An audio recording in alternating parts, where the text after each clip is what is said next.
Pada tanggal 13 Januari 2021, Telkom University resmi mengumumkan informasi terkait kebijakan potongan dan keringanan biaya penyelenggaraan pendidikan atau BPP periode semester genap 2021. Informasi tersebut diumumkan melalui akun media sosial Instagram dari Telkom University. Tidak terlalu berbeda dari tahun sebelumnya, kebijakan kali ini juga mengundang banyak kritikan dari kalangan mahasiswa. Sebagian besar kritikan diwujudkan sebagai rasa penolakan terhadap kebijakan tersebut, karena dianggap tidak sepadan dengan apa yang mahasiswa dapatkan saat menjalani kuliah online selama pandemi COVID-19. Sementara itu, banyak mahasiswa yang memiliki harapan agar kampus dapat mempertimbangkan kembali terkait besarnya potongan biaya penyelenggaraan pendidikan tersebut dengan penjelasan yang lebih terperinci dan memberikan keringanan secara adil karena hampir semua mahasiswa merasakan dampaknya ekonomi mereka saat pandemi COVID-19 ini.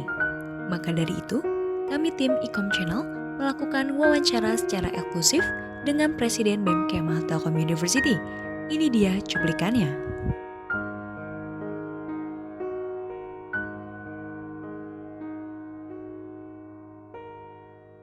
Yang pertama sih sebenarnya tentunya kita hari ini mahasiswa tidak diberikan penjelasan dari kampus. Artinya begini, mungkin jikalau kampus itu memberikan penjelasan dengan rasionalitas yang jelas, tidak ditutup-tutupi dan juga membuka transparansinya, mungkin ketika menurun ataupun sama pun mahasiswa tidak akan bertanya ataupun memberikan tanggapan-tanggapan negatif begitu ya. Nah, cuman ini menurut saya persoalan komunikasi gitu loh dari kampus yang tidak mengkomunikasikannya dengan mahasiswa dan menganggap hari ini mahasiswa hanya merupakan ya customer begitu.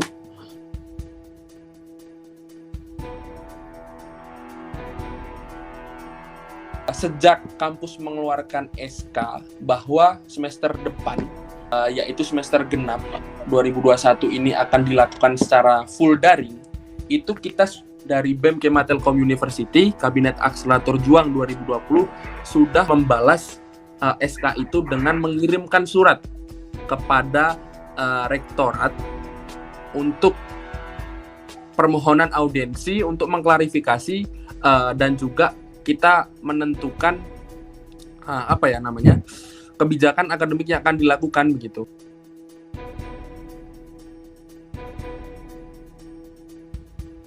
Dan akhirnya ketika gaduh baru dari sekretaris rektor itu menghubungi saya. Kronologisnya itu saya ketika melihat kebijakan Telyu itu dipotong 200.000, saya langsung minta konfirmasi dari sekretaris rektor dan juga direktur kemahasiswaan. Pada saat hari itu juga mulai putus komunikasi karena ketika saya meminta konfirmasi kok sudah keluar kebijakan, kan kita pengennya audiensi dulu terus. Jadi saya itu sudah berkomunikasi dengan Bu Desi sejak keluar pengumuman potongan 200.000. Saya komunikasi untuk bisa kita komunikasi dengan rektorat untuk kita rumuskan bersama kebijakan akademik semester depan mau seperti apa, dan harapannya ada momentum untuk hearing rektorat terlebih dahulu. Jadi rektor dan jajarannya itu mendengarkan keluhan-keluhan mahasiswa dulu baru mengeluarkan kebijakan, dan itu kita sudah sepakat secara lisan gitu ya. Tapi pas hari itu keluar kebijakan itu saya minta konfirmasi, itu tidak ada respon, dan akhirnya sekretaris rektor yang langsung merespon saya dan berkomunikasi sampai akhirnya keluar tanggal audiensi besok.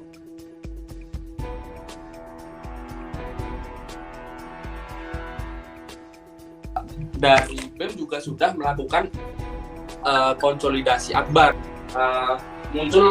Munculnya output tuntutan dari mahasiswa yang mengikuti forum konsolidasinya. Itu semua data kita kumpulkan, dan juga kita ditambah lagi data yang masuk dari aspirasi yang sudah diinventarisir oleh teman-teman dari BPM Kemah Telyu. Hari ini khususnya dari BEM sendiri menuntut rektor untuk melibatkan mahasiswa. Maka dari itu hari ini BEM Kematelu juga membuka ruang untuk teman-teman terlibat di proses audiensi ini.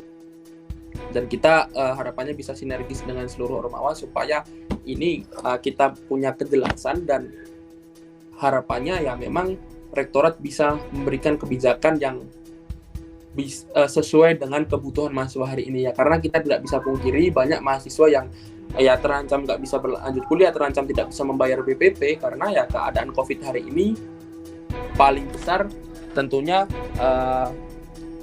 berdampak pada ekonomi dari keluarga masing-masing mahasiswa. Pada tanggal 19 Januari 2021, akhirnya dilaksanakan konsolidasi akbar antara perwakilan Ormawa dengan pihak Rektorat Telkom University. Hasil audiensi tersebut diumumkan dalam bentuk press release pada akun Instagram BEM Kemal Telkom University yang berisi 8 poin tuntutan penjelasan atas nama keseluruhan Kemal Telkom University dan diikuti beberapa tanggapan dari pihak rektorat mengenai 8 poin tuntutan tersebut. Salah satu tanggapan yang paling banyak disoroti adalah tanggapan mengenai kebijakan biaya penyelenggaraan pendidikan atau BPP dan kuota, dengan penjelasan bahwa potongan biaya yang diberikan dari senilai Rp400.000 menurun menjadi Rp200.000, dikarenakan kampus mengalami penurunan performa keuangan, dan hal tersebut berpengaruh terhadap akreditasi kampus. Kemudian, tanggapan mengenai potongan biaya 50% yang hanya diberikan kepada mahasiswa di luar masa studi normal, dikarenakan menyesuaikan aturan Kemendikbud sekaligus sebagai dorongan mahasiswa untuk menyelesaikan perkuliahannya.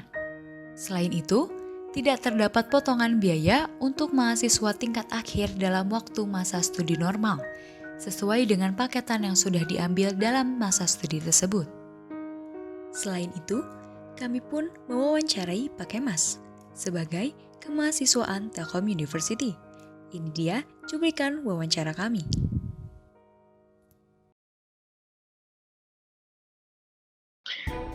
Perguruan tinggi swasta itu tidak mendapatkan pemasukan dari APBN, anggaran perbelanjaan negara kita nggak dapat.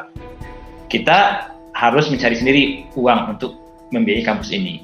Dan fakta menyebutkan, semenjak kampus ini berdiri, bukan 2013 ya, tapi kalau menurut saya di 1991 ya, sudah mulai beroperasi sampai 2013 merging menjadi Telkom University. Sampai sekarang, pendapatan kampus ini 90% disuplai sekitar 90% sampai 95%. Angkanya berayun ya, mungkin kadang juga 89% gitu ya. Tapi kita bisa bilang roughly 90% berasal dari tuition fee atau SPP mahasiswa. 10% laginya dari mana Pak? Dari pendapatan lain-lain, misalnya proyek. Ada juga dari alumni memberikan sumbangan, itu masuk 10%. Tapi tetap saja 90% penghasilan kampus ini didapat dari tuition fee atau uang SPP mahasiswa.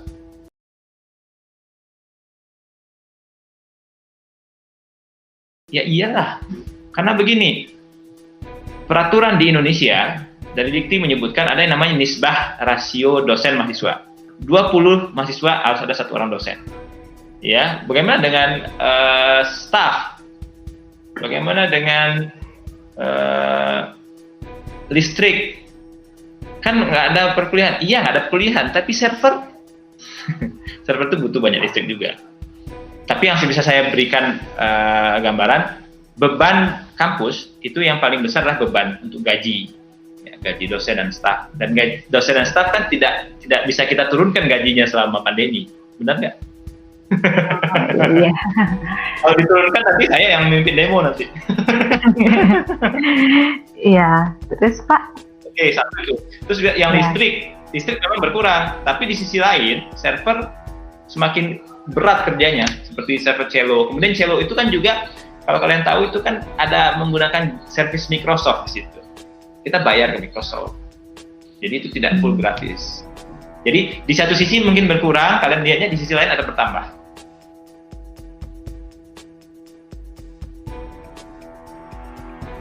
Nah, sekarang kita hitung-hitungan lagi deh. kita turunkanlah SPP mahasiswa, jangan 10 juta Pak, pandemi nih, kasih kortingan 1 juta.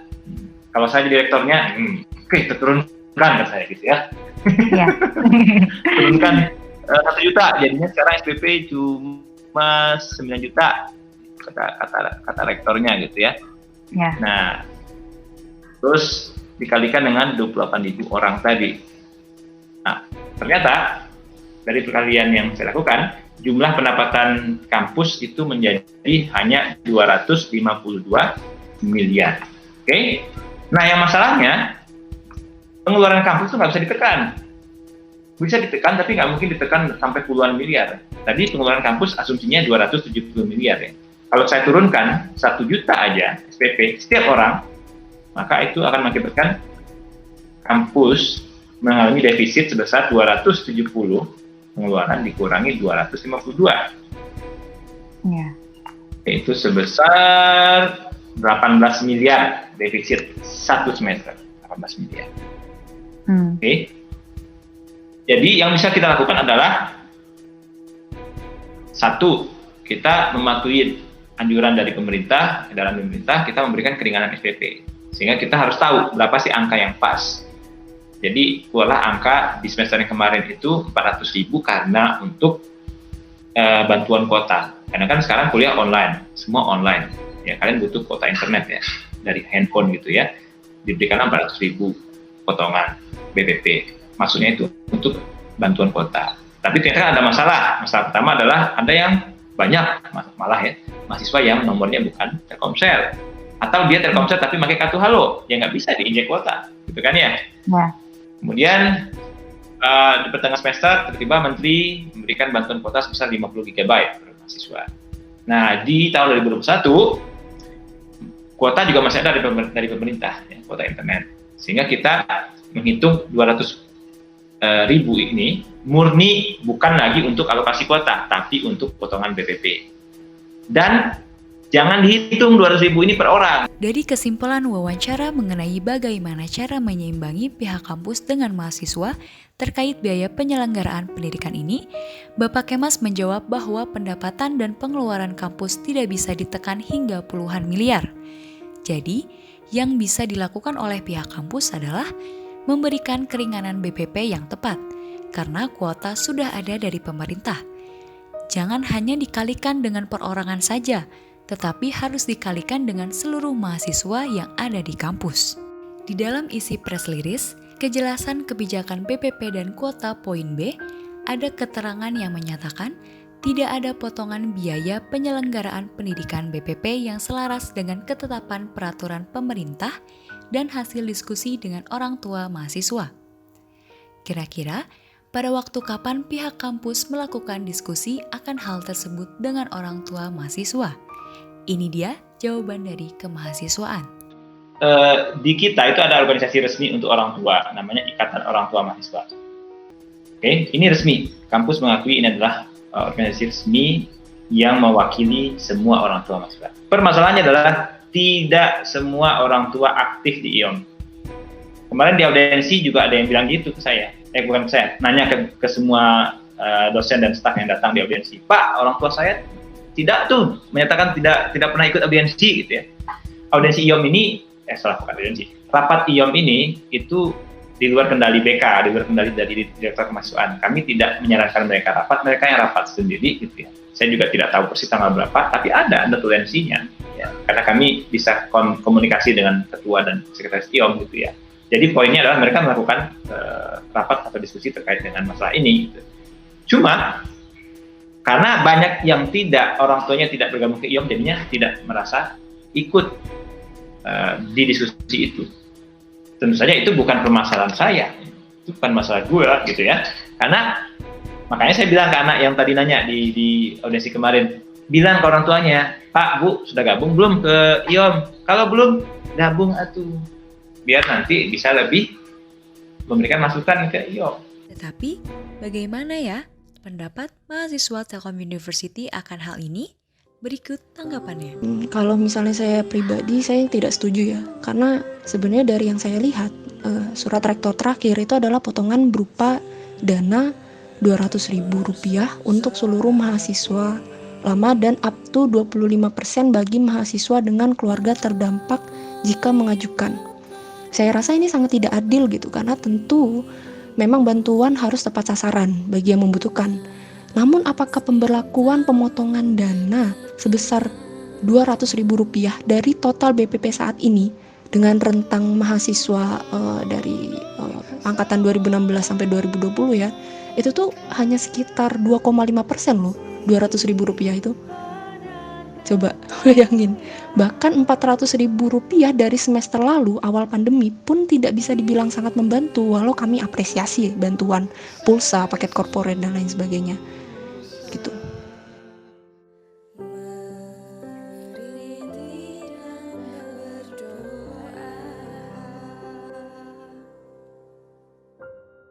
Saya tidak bisa bilang bahwa pihak kampus dalam tanda kutip sengaja ingin merugikan, karena dalam bisnis mahasiswa kami di sini adalah pelanggannya gitu kan, dan kami membayar untuk mendapat ilmu dan fasilitas di sini.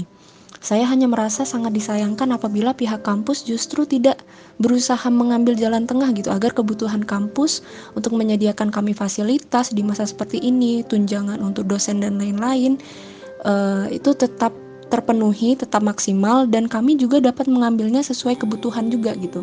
Beberapa bahkan banyak mahasiswa yang pilihannya bukan hanya bersyukur dapat potongan atau tidak, pun dapat bayar cicil atau tidak. Pilihannya sekarang itu adalah ambil cuti kuliah atau jalan terseok tanpa makan. Bahkan ada yang berpikir DO. Itu sangat disayangkan gitu di masa seperti ini. Seharusnya pihak kampus pun membantu kita untuk memperlancar jalan kita mengambil ilmu gitu. Saya Nafa dan tim yang bertugas melaporkan untuk Spot News.